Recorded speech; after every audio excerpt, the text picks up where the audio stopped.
Good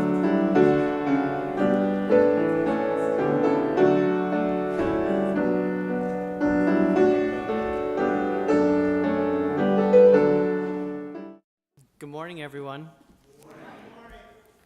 I'm Joe Amster. I serve as president of our congregation. I'm so glad to see all of you. Welcome. If you've been here forever or this is your first time, we welcome you today. Today we actually have a guest speaker with us, and I'll let you know a little bit more about Reverend Mary Margaret. Reverend Mary Margaret Earl has served as Executive Director and Senior Minister of the Unitarian Universalist Urban Ministry for 2 years. During her time, she has worked to strengthen bonds between UUs and the Roxbury neighborhood, where the UUUM, Unitarian Universalist Urban Ministry, operates. She is on the leadership team of the Moral Revival and Moral Mondays Planning Group for Boston, Massachusetts, working with a coalition reclaiming what it means to be religious in the public square. Prior to her arrival at the UU Urban Ministry, she spent 10 years at Macaulay Ministries, a faith-based nonprofit in Providence, Rhode Island that provides food, shelter, and clothing to those who are homeless or at risk of becoming so. She is past president of the board of the Rhode Island Coalition for the Homeless, recipient of the 2014 Heroes of Faith Award from the Rhode Island State Council of Churches for her interfaith work, and served on the Pro Bono Advisory Board, which brings together large Providence law firms and underserved communities in need of free legal assistance. I'm looking forward to hearing more from Mary Margaret today. Our reading this morning is from the Gospel of Luke, chapter 10, verses 38 through 42.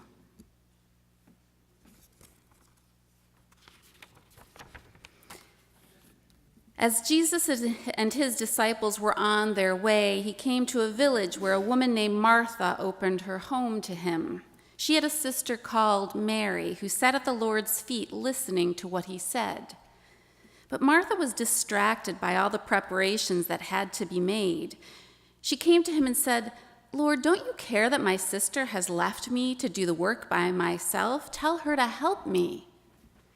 "Martha, Martha," the Lord answered, "you are worried and upset about many things, but few things are needed, and indeed only one.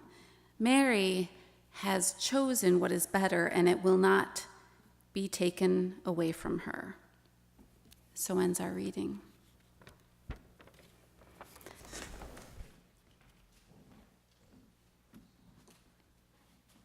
It was a big night at the UU Urban Ministry last month. We had invited Roxbury leaders and neighbors and our UU friends to come and learn more about our historic meeting house, First Church Roxbury, and the restoration project that we have underway. We've spent a lot of time in the last 2 years building relationships with our UU supporters and the African American and Muslim communities that hug our campus in John Eliot Square in the Roxbury neighborhood of Boston. Planning took time. There was organ music and trumpet players and food. I was planning my speech. I carefully crafted words to embrace our location at the intersection between communities.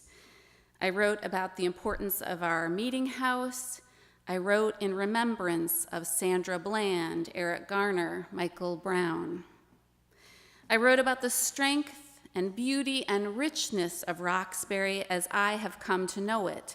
There would be singing and the ringing of our Paul Revere bell. And then the finale. Workers hung a banner outside the meeting house that celebrated a national historic preservation campaign that seemed an appropriate slogan to celebrate First Church Roxbury. It said, "This place matters." And our plan was, after the words and the music, to stream out of the meeting house, turn on our floodlights, and raise a toast with Roxbury russet cider and unveil the banner, carefully hung from our scaffolding and covered with silver paper. And then just before the event, someone came to me and said quietly, "Do you think that a banner saying 'This place matters' diminishes the spirit of Black Lives Matter, as if a place matters more than lives?" The question came from someone who is African American, a lifelong Roxbury resident, an activist. I stepped back, and I will confess what I actually felt in that moment: stuck and defensive. I had, after all, the best of intentions. I had thought deeply about how to ensure that this was an inclusive event and one that acknowledged the richness of the African American community in which our ministry dwells. I had put a lot of work into that unveiling. I held my breath, and then I exhaled, and then I listened. If there is a common thread that runs through the upheavals and unrest in the United States this year, it is the ways that we are divided. Divided by class and region and educational level and gender and race and perception. Many of us spend most of our lives surrounded by people who look a lot like us. Our friends are like us, our neighbors, our colleagues, even our Facebook connections often mostly look and think a lot like us. These separations result in misunderstanding and unsettling disparities. Some of them can be touched and seen and measured. In the richest part of Boston's Back Bay neighborhood, where residents are mostly white and affluent, the average life expectancy is 30 years more than the poorest part of mostly African American Roxbury. According to the 2015 Color of Wealth in Boston report by the Federal Reserve Bank, white households in Boston have a median net worth, not income, but net worth, of about $250,000. The median net worth of Black households, almost zero. Health, employment, education, dropout rates, all disparate and traceable back to the ways that we are segregated. Some divisions are less tangible, like our interpretation of things. According to a recent Pew Research study, for example, the perceptions of African Americans on injustice and racism are worlds apart from that of white people. African Americans are far likelier than whites to say they are treated unfairly in the workplace, in banking, in the criminal justice, and educational systems. When we become estranged from people whose skin, language, culture, economic reality, history, and neighborhood is so different from ours, when we are surrounded by people and perspectives so much like ours, we can easily dismiss or even vilify another perspective because we don't really understand it or even see it. Our perceptions are rooted in what we have learned and experienced and the other lives that we touch. This past week, I attended a conference at MIT on building a more inclusive Boston. And among our speakers were scientists from MIT who discussed the neuroscience of bias. Most of the processes that sort people into category like these are dangerous or to be avoided happen in our vast subconscious. We don't even know we're doing it. And so our goal is to strive to bring that to the surface, to face it in ourselves if we are to be part of making any real change. And some of that means going outside worlds that look like ours. Consider the lessons of a common garden or a farm field abundant with corn or wheat.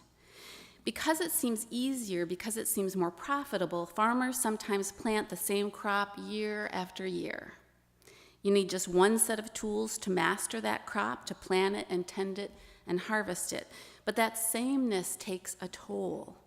The soil is sapped of nutrients. Disease and pests grow bolder until only chemicals can halt them. And so modern farmers are returning to the practices of old, now called biodiversity farming. A rosemary crop is planted alongside buckwheat. They improve the soil in an orchard and help them all. There is resilience in difference. It is more complicated, but it's what lasts. In my small experience here, on the night of our big event, I heard from someone whose experience is different from mine, who saw things differently. I held my breath, and then I exhaled, and then I listened. We weighed whether or not to hang the banner. We wrestled together. In the end, we did unveil it when I could contextualize it, when I could say to all those gathered what it represented in celebrating Roxbury. But right after, we took it down so that passersby who didn't know the context wouldn't in the days later see it and consider it a sign of disrespect. I am certain that the perspective shared with me saved me from pushing away some of our Roxbury neighbors. In my work at the Urban Ministry, I continue to learn daily that listening is one of the most important tasks in building relationships across difference, in cultivating a shared community. For 185 years, the UU Urban Ministry has reached across difference and served Greater Boston. Today, we offer services and housing for survivors of domestic violence at our Renewal House shelter. We have enrichment and educational programs for children and high school students from Roxbury, Dorchester, and Mattapan. Our UU volunteers tutor and coach and develop relationships and learn meaningful lessons about the reality of lives that are different from theirs. But our reach in Roxbury is even broader than that, and our focus on building relationships is broader too. Roxbury is the heart of the historic African American community in Boston and home to a growing Muslim and immigrant population too. On our campus, in our social justice forums and cultural events, in our task forces and on our board, we are striving to create intersections and connections that weave people together across differences into a shared purpose. We are striving to create an inclusive community of people connected by their longing for a better world and figuring out together how we can build it. That is the heartbeat of our work. The work for justice, which is our ultimate aim, relies on working together for change, working with, not for, those impacted by injustice. The work relies on a deeper understanding, a stronger alliance, and a sense of connectedness with African American and Muslim and immigrant sisters and brothers. That is the heartbeat of our work. And we are learning as we go. This morning, I wanted to share 4 lessons from my work in Roxbury so far, what I'm learning. Listening is the first. We know that to listen is the wisdom of a happy marriage, or a good parenting, or a solid friendship. It is the wisdom of the first date. Ask questions, absorb the answers. In the book called Toxic Charity, the urban activist Robert Lupton describes how religious communities with good intentions sometimes fail to build sustainable and meaningful relationships in the places where they serve. They rush in to fix and save. He wrote this: "For some reason, healthy people with hearts full of compassion forget fundamentals when it comes to building healthy relationships with those they attempt to serve. Forging ahead to meet a need, we often ignore the basics: mutuality, reciprocity, accountability," he wrote. And healthy relationships are essential. They are the building blocks to making change. The second lesson: listen not just with our ears, but with our hearts. We have to be willing to open up, to be challenged in order to be changed. And we must be changed ourselves if we are to make broader change. In our reading, we heard the story of when Jesus and his disciples stopped at the house of a woman named Martha. As Jesus and his disciples were on their way, he came to a village where a woman named Martha opened her home to him. She had a sister called Mary who sat at the Lord's feet listening to what he said.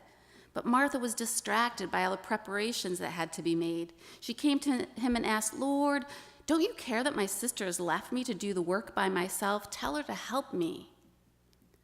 "Martha, Martha," the Lord answered, "you are worried and upset about many things, but few things are needed, and indeed only one. Mary has chosen what is better, and it will not be taken away from her." As someone who is naturally more like Martha, a doer and a fixer, I have often felt annoyed with that story. I don't know if anybody else has ever felt annoyed by it. It really wasn't until reflecting on our work in Roxbury and this sermon that I really saw the wisdom in it.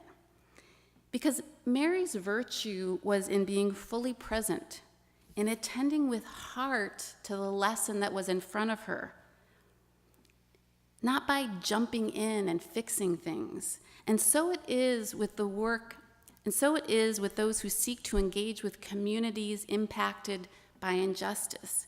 We need to learn them first by heart. Since arriving at the urban ministry, I have fallen in love with Roxbury, which has a stronger sense of identity than any community in which I have lived or worked. Headlines about the shootings or the turmoil in Roxbury tell a narrow and insufficient story. In Roxbury, I witness a deep sense of history and culture and community. You can come to Roxbury and visit the National Center for Afro-American Arts, or eat at the Haley House Cafe, or take an art walk with Discover Roxbury, visit abundant community gardens. There is poverty and violence in Roxbury, and the impact of decades or even centuries of segregation in our country plays out and is visible there. But when we go open to learning, not fixing, there is so much more than that. It's how we learn about ourselves and the ways we have absorbed messages of racism and classism, and how we learn what is needed to make real change. Lesson 3, don't be afraid of making mistakes. In order to engage others authentically, we are going to make mistakes. Our desire to be good, to preserve our reputation, is a strong and understandable tug of our human condition. It is perhaps more easily accomplished through simple charity, giving bread to the hungry, than encountering others across difference. Building real and mutual relationships with people who are different from us is riskier. We might say the wrong thing. We might do the wrong thing. We might feel awkward and ill at ease, but tolerating discomfort is how we can be part of the change we seek. If things are always comfortable, if we are always comfortable, we remain part of the status quo. Trying and fumbling and falling down and trying again is ultimately what builds trust. This past summer, I became part of a team of clergy bringing the Reverend William Barber and the Moral Revival to Boston. Have people heard of Reverend William Barber? Anybody heard of him? Just a few, okay. He founded the Moral Mondays movement in North Carolina. It's a movement that demands inclusivity, and it calls on all people to stand against racism, sexism, poverty, homophobia, and Islamophobia. In Boston, we gathered as religious leaders across race and gender and sexual orientation and faith to plan the revival and an action at the Massachusetts State House in Boston. And in working together, there were mistakes. The State House action fell on Eid, a most important Muslim holiday, which meant that Muslim leaders could not attend, which our new Muslim friends pointed out. And our response? To listen, to acknowledge mistakes, to apologize, to keep talking, and to move forward together. And lesson 4, we can have hope of change. It is easy to be discouraged if we pay attention to the news. There is so much division in our country right now. And this week, when I was at the conference at MIT, I met a Muslim speaker who was from California, who was sharing her experience of American Muslims since 9/11 and of the moments that she has felt unsafe in her own country. And after she spoke, I went up and I introduced myself to her as a Unitarian Universalist minister, and her face broke open into this big smile, and she said, "I love the Unitarians." And she told me of one day she was picking up her daughter from school at a time that she felt very vulnerable, and she passed a UU church. She didn't really know what it was, and she had a banner that said, "We stand with our Muslim neighbors," and she burst into tears because it was the first time she had seen in public a proclamation of solidarity with Muslims. The work that we do as people of faith to reach out and stand with those who've been marginalized, it makes a difference. At the UU Urban Ministry, we are living out those UU values in real relationships. We are a platform for people to connect. We connect volunteers with nonprofits doing important work in Roxbury.